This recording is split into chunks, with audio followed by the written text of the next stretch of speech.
The hot coffee hit his chest before Maya even realized what happened. 1 second she was checking her phone. The next she was staring at a very expensive suit dripping with her overpriced latte. The man didn't flinch. He just looked down at the spreading stain, then up at her with eyes so cold they could freeze hell itself. "I'm so sorry. I'm so sorry." Maya grabbed napkins from her bag, her hands shaking as she tried to dab at his jacket. He caught her wrist mid-reach, his grip firm but not painful. "Don't." His voice was ice. He released her and pulled out his wallet, counting out bills without even looking at them. $500 landed in her trembling hands. "For the dry cleaning. Be more careful next time." He walked away before she could respond, disappearing into the crowd at the Celestial Gallery opening. Maya stood there, humiliated and furious, clutching the money she desperately needed but hated accepting. Around her, people in designer clothes sipped champagne and admired art while she felt like the mess she'd just made. But she wasn't here for them. She was here because 3 of her paintings hung on these walls. 3 pieces that represented every dollar she had, every sleepless night, every dream she'd ever dare to have. Maya stuffed the cash in her purse and walked toward her work, trying to shake off the encounter. If you're already hooked and want to see how this billionaire changes everything, hit that subscribe button and drop a comment telling us what you think will happen next. Trust me, you don't want to miss where this goes. The next morning started with an email that made Maya's blood run cold. Gallery ownership transfer, immediate restructuring. She read it 3 times, her coffee growing cold in her hands. The Celestial Gallery had been sold, overnight, to some tech billionaire who apparently bought art galleries the way normal people bought groceries. She was at the gallery within 20 minutes, her heart pounding as she pushed through the doors. Chaos. Staff members rushed around with tablets and clipboards while a woman in a severe black suit barked orders about spatial reorganization and market positioning. Maya's paintings were still on the wall, but workers with measuring tapes were already circling them like vultures. "Excuse me, what's happening?" Maya grabbed the arm of the gallery director, Marcus, who looked like he'd aged 5 years overnight. "New owner," Marcus said quietly. "He's here now, making decisions." "What kind of decisions?" Marcus wouldn't meet her eyes. "You should talk to him yourself." That's when she saw him, walking out of the office with 3 men in suits trailing behind him like an entourage. The coffee guy, the cold-eyed stranger who dismissed her like she was nothing. He was studying a tablet, nodding at something one of his assistants was saying, completely in his element. Maya's stomach dropped. "Ms. Martinez?" Marcus was suddenly beside her, his voice tight with anxiety. "This is Adrian Cross, the new owner. Mr. Cross, this is Maya Martinez, one of our emerging artists." Adrian looked up from his tablet, and for just a fraction of a second, something flickered across his face. Recognition. Then it was gone, replaced by that same arctic indifference. "Ms. Martinez." He didn't extend his hand. His eyes moved to her paintings on the wall behind her, studying them with the clinical detachment of someone evaluating stock portfolios. "These 3 pieces. They're amateur. Remove them." The words hit like a physical blow. "Excuse me. The composition is derivative, the color theory is inconsistent, and frankly, they don't align with the gallery's new direction." He turned to Marcus. "Have them removed by end of day." "You can't do this." Maya stepped forward, her voice shaking with rage. "I have a contract. I paid for the space." Adrian finally looked directly at her, and his gaze was completely devoid of warmth. "Your contract was with the previous owner. I'm the new owner, and I own this gallery, this space, and every opportunity in it, including yours." He paused, letting the words sink in like poison. "Your paintings will be removed. This conversation is over." He walked away, his entourage following like a beady in shadows, leaving Maya standing there with her world crumbling around her. 3 months of exhibition space gone. Her last chance to be seen by serious collectors destroyed. All because some billionaire with too much money and too little heart decided her dreams weren't worth his wall space. That evening, Maya sat in her tiny apartment staring at her phone. The eviction notice on her counter seemed to mock her. Rent was 2 weeks overdue. Her bank account had $43. And now, no exhibition meant no sales, which meant no money, which meant no future. Her phone buzzed. Unknown number. Meet me at the Azure Room. 8 p.m. Come alone. AC. She should delete it. Block the number. Forget Adrian Cross existed. But desperation was a powerful motivator, and Maya had run out of options. At 7:45, she found herself standing outside the most exclusive restaurant in the city, feeling completely out of place in her thrift store dress. Inside, a hostess led her through the main dining room to a private area in the back. Adrian sat alone at a table set for two, looking infuriatingly comfortable in his tailored suit. He gestured to the chair across from him. "Sit. I prefer to stand. Then you'll have a very uncomfortable conversation." He pushed a leather folder across the table. "Sit, Ms. Martinez." She sat, but only because her legs were shaking. The folder lay between them like a trap, waiting to spring. "Open it." Maya pulled the folder closer and flipped it open. Inside was a contract, dense with legal language, but 3 things jumped out immediately. Her name, the words companion agreement, and at the bottom, a figure that made her breath catch. 3 months of prime exhibition space in the main gallery, featured artist status, professional photography, marketing support. What is this? A business proposition. Adrian leaned back, his expression unreadable. "I need a companion for the Sterling Foundation Gala this Saturday. Someone who isn't from my usual circle. Someone real. You want me to be your date?" The word tasted bitter. "I want you to fulfill a contractual obligation. 1 evening. 8 hours. In exchange, you get everything listed there. Your art in the best position in the gallery. Access to collectors who could change your career." He paused. "I'm offering you exactly what you came to this city for." Maya's hands were shaking as she held the contract. "Why me?" "Because you're honest." Adrian's eyes fixed on hers with unsettling intensity. "When you spilled that coffee, you genuinely cared that you'd made a mess. Everyone in my world is performing, calculating, playing angles. You don't even pretend to like me. That's refreshing. I don't like you. I know. That's exactly why this works." He slid a pen across the table. 1 evening, Ms. Martinez. That's all I'm asking." Maya stared at the contract, her mind racing. This was wrong. Everything about it felt like selling a piece of herself. But then she thought about her eviction notice, her paintings in storage, her mother's voice on the phone last week asking if she was okay, and Maya lying, saying everything was fine. "If I do this, my art goes up because it deserves to be there, not because of this agreement." Your art goes up because you sign a contract, same as any business transaction. And after Saturday, after your gala, after Saturday, our business arrangement ends. Your exhibition continues for the contracted 3 months. I don't interfere. Maya picked up the pen. Her hand hovered over the signature line, her conscience screaming at her to walk away. But her survival instinct was louder. She signed. Adrian took the contract, barely glancing at her signature before tucking it into his jacket. "A car will pick you up Saturday at 6. Dress appropriately. The designer will come to you tomorrow with options." Wait, what designer? But he was already standing, buttoning his jacket. "Good night, Ms. Martinez. Don't be late Saturday." He left her sitting there, the weight of what she just agreed to settling over her like concrete. The next 3 days passed in a blur of surreal preparation. A designer named Claudette arrived at Maya's apartment with racks of gowns that cost more than her yearly rent. She chose a midnight blue dress that made her feel like someone else entirely, someone who belonged in Adrian Cross's world. Her best friend Jay came over Friday night and took one look at her and the dress hanging on the door. "Maya, what are you doing?" "I'm doing what I have to do."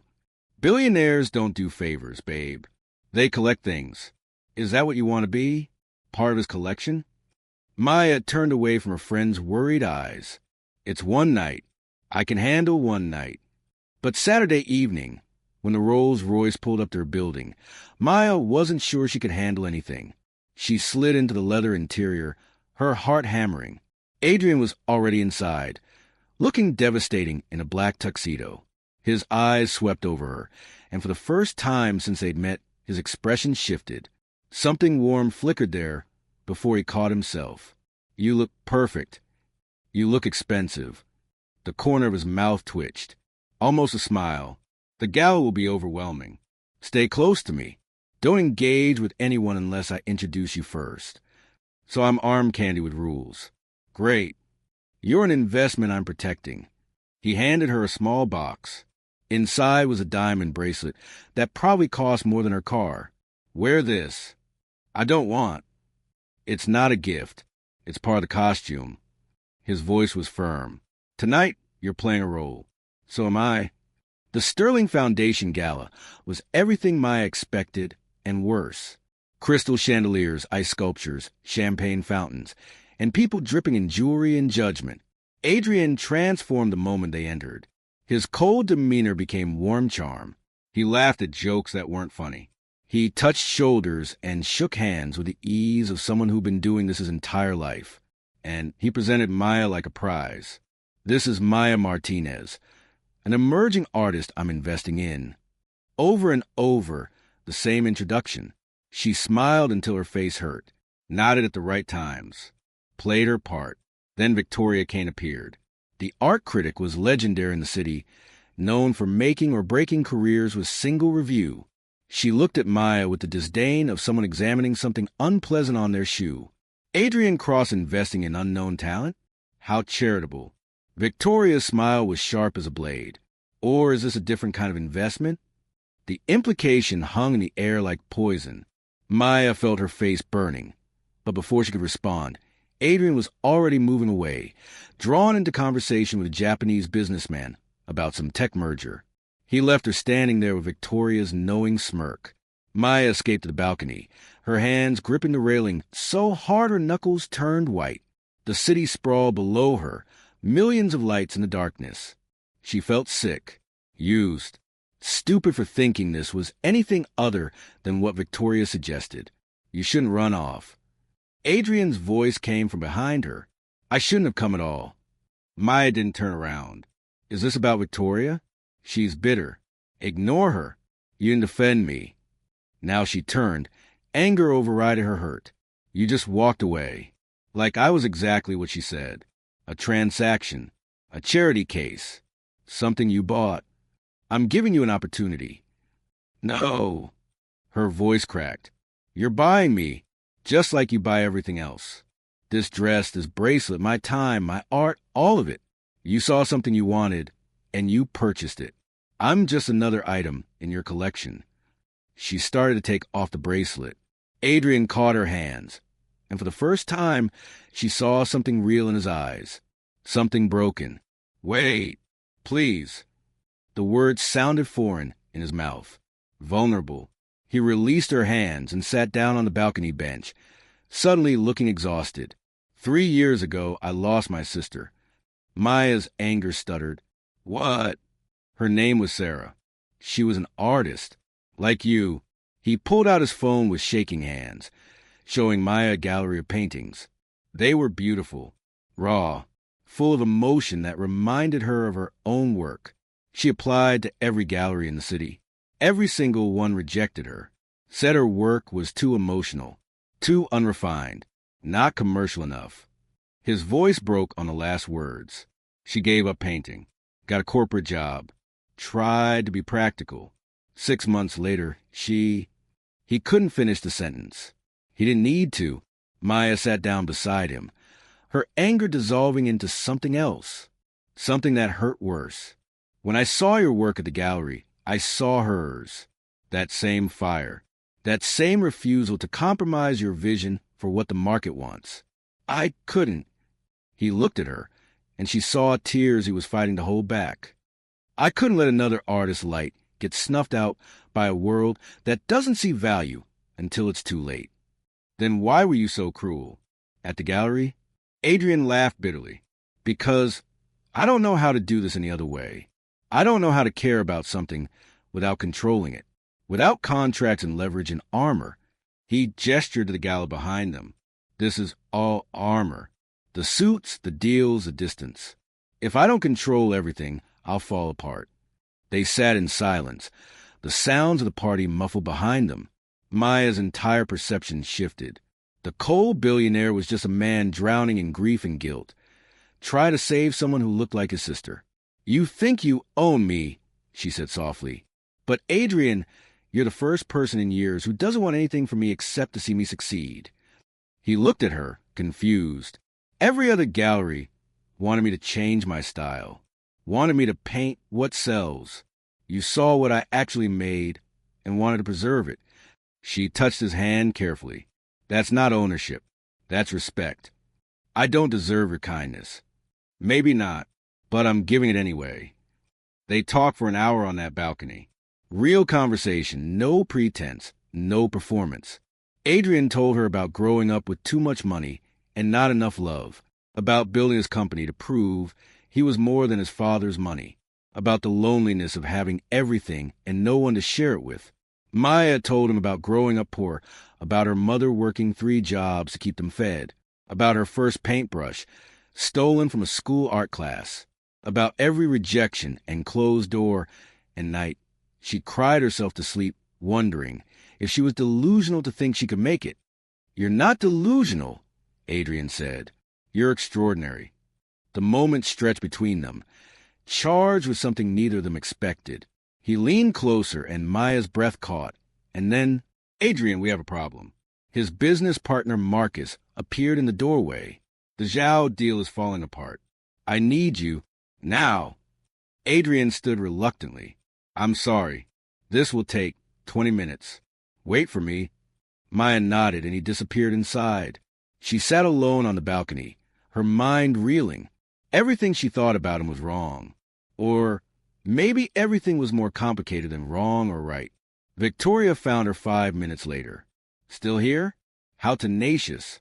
The critic held up her phone, showing Maya a series of photos. Adrian with different women, at various galas over the past 3 years. Beautiful women, sophisticated women, all wearing the same expression Maya probably wore now. Hope mixed with confusion. He has a type, Victoria said conversationally. Young artists, struggling creatives. He gives them their big break, wines and dines them for a few months, then moves on when something shinier catches his attention. You're not special, darling. You're this season's project. She walked away, leaving Maya staring at those photos. Different faces. Same story. Was Adrian's sister even real? Or was that just part of his practice performance? When Adrian returned, Maya was standing with her purse clutched in her hands, the bracelet already removed. I want out of the contract. What? Maya, what happened? I don't want to be owned. Not my art, not my time, not me. I'll make it on my own terms. This isn't about ownership, isn't it? She thrust the bracelet at him. You see me as your sister, a way to fix your guilt, a project to make yourself feel better about what you couldn't save. That's not true. Then what is true, Adrian? Because I just saw photos of 3 years of women who look suspiciously like me, all artists, all struggling, all rescued by the great Adrian Cross. Her voice was shaking. I won't be another name on that list. He flinched like she'd struck him. Those women. Save it. I don't need to hear your explanations. She started walking toward the door. I tore up the other contracts. His shout stopped her. Every single one of those women. I gave them their exhibitions, and when they tried to make it more, when they wanted something real, I tore up the contracts and walked away because I was terrified. Maya turned slowly. Adrian was breathing hard, his composure completely shattered. You're right. They were all artists, all struggling, all reminded me of Sarah. But none of them scare me the way you do. What are you talking about? You. He took a step toward her. You scare me because for the first time in 3 years, I don't want to tear up the contract and walk away. I want to know what happens next. I want tomorrow and the day after that, and every day after that. And that terrifies me because I can't control it. I can't buy it. I can't guarantee it won't destroy me. Maya's heart was hammering. What do you want, Adrian? You. Not for a night. Not because of a contract. Just you. He pulled the contract from his jacket pocket with shaking hands. No agreements. No leverage. No safety net. And he tore it in half. The sound of ripping paper echoed across the balcony. Maya stared at the pieces fluttering to the ground. Your art stays in my gallery because it deserves to be there, Adrian said quietly. Not because you signed anything. Not because you owe me. Because you're talented and the world needs to see your work. He looked at her with such naked vulnerability, it hurt to witness. And us, if there's an us, that's your choice. Freely made. No transactions. No deals. Just two people deciding if they want to try something terrifying together. Maya felt tears on her cheeks. I can't be owned. I know. I won't change my art for commercial appeal. I'd never ask you to. And if this doesn't work, if we crash and burn, my exhibition continues. You don't get to take that away out of spite or hurt. I promise. She stepped closer to him, her heart racing. One condition. Anything. Tomorrow, you show me your sister's paintings. All of them. And you tell me about her. Really tell me. Not the grief version. The real her. Adrian's composure finally cracked completely. Tears spilled down his cheeks. Why? Because I don't want the billionaire or the deal maker or the man in the armor. Maya reached up and touched his face gently. I want Adrian. Just Adrian. The man who loves his sister enough to save strangers. The man who's terrified of losing control. The man standing in front of me right now. He pulled her into his arms, and they stood there on the balcony while the party continued without them. Two broken people choosing to be broken together. 1 month later, Maya stood in the Celestial Gallery watching collectors swarm her exhibition. Red dots appeared next to her paintings. Sold, sold, sold. The New York Times had called her work visceral and unflinching. Victoria Kane had written a glowing review. Everything Maya had worked for was finally happening. Adrian watched from the back of the gallery, proud but not possessive. When Maya caught his eye, he smiled that rare, genuine smile she'd only seen a handful of times. She excused herself from a conversation with a collector and walked over to him. Thank you, she said. For what? For tearing up the contract. For giving me space to fly. Adrian took her hand. Thank you for teaching me that I don't have to own something to cherish it. They walked out of the gallery together into the city night. Two people who'd found something neither of them was looking for. Something that couldn't be bought or controlled or contained in a contract. Something real. If this story touched your heart, don't forget to smash that like button, drop a comment about your favorite moment, and subscribe for more emotional journeys. What would you have done in Maya's position? Let us know below. Thanks for watching, and remember, sometimes the best things in life can't be owned, only chosen.